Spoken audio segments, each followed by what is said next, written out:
Tuduhan Anda itu bukan cuma dangkal, tapi bukti kekerdilan Anda dalam memahami tanah dan teks Yunani. Anda mengutip Roma 10 ayat 4 dan Galatia 3 ayat 25, lalu berteriak, lihat, Paulus membatalkan Taurat. Itu kesesatan berpikir yang konyol. Kata Yunani yang dipakai Paulus di Roma 10 ayat 4 adalah telos. Telos itu artinya puncak tujuan, kegenapan sejati, bukan pembuangan ke tong sampah. Yesus sendiri yang berkata dalam Matius 5 ayat 17, aku datang bukan untuk meniadakan Torah, melainkan untuk menggenapinya. Bagaimana mungkin Yesus dianggap merusak Torah, sementara dialah yang membersihkan Torah dari tradisi-tradisi hafalan Rabi Yahudi yang justru membebani manusia.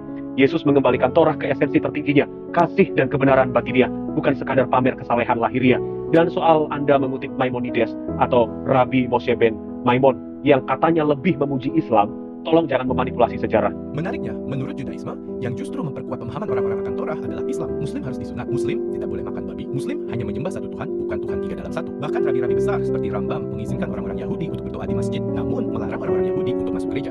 Dalam Hilchot Melachim 11 ayat 7-9, Rabi Rambam atau Rambam yang terkemuka dalam Yahudi secara terang-terangan menyebut Nabi Muhammad menyesatkan dunia dengan menebar kebohongan. Kemudian dalam Igeret Teiman, surat Rambam kepada umat Yahudi di Yaman abad 12, Rambam menuliskan begini, dan si orang gila dari keturunan Kedar, kita tidak menemukan satu isyarat dalam Torah tentang dia.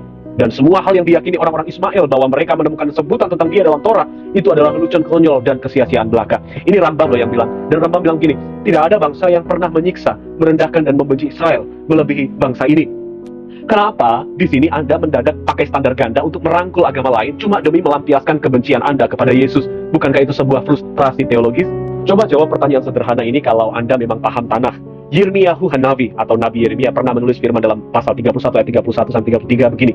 Hine, Yamim Ba'im Neum Adonai, Vecharati et bet Israel, ve et bet Yehuda Brit Hadasah. Sungguh, harinya akan datang, demikianlah firman Adonai, aku akan membuat Brit Hadasah, perjanjian baru dengan kaum Israel dan kaum Yehuda. Kalau Mesias tidak mengubah dimensi pelaksanaan Torah, kenapa hal ini menegaskan bahwa Hashem akan membuat Brit Hadasah yang hukumnya tidak lagi tertulis di atas batu, tetapi di dalam hati manusia?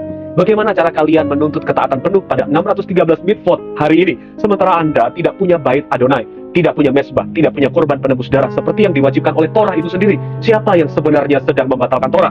Dengar ini baik-baik.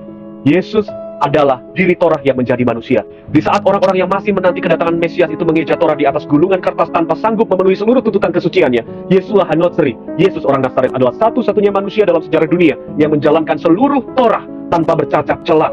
Yesuslah imam besar sejati, dialah mesbah sejati, dialah kurban penebus dosa yang sempurna yang dinubuatkan oleh Nabi Yesaya dalam Yesaya 53. Yesus tidak membatalkan Torah, Yesus mengangkat Torah dari hukum huruf yang membunuh menjadi hukum roh yang memberi kehidupan. Dialah Masiah yang memindahkan Torah dari batu yang dingin ke dalam hati manusia seluruh bangsa. Persis seperti yang dinubuatkan Nabi Yesaya 2 ayat 3. Tanpa Yesus, Torah hanyalah daftar dakwaan yang menghukum dosa manusia. Namun di dalam Yesus, Torah menjadi kegenapan keselamatan. Jadi, sampai kapan Anda bersembunyi di balik hukum lahiriah yang bahkan tak sanggup Anda jalankan sendiri sambil menolak seseorang yang justru menjadi kegenapan sempurna dari seluruh nubuatan tanah Anda? Yesua HaMasiah memberkati.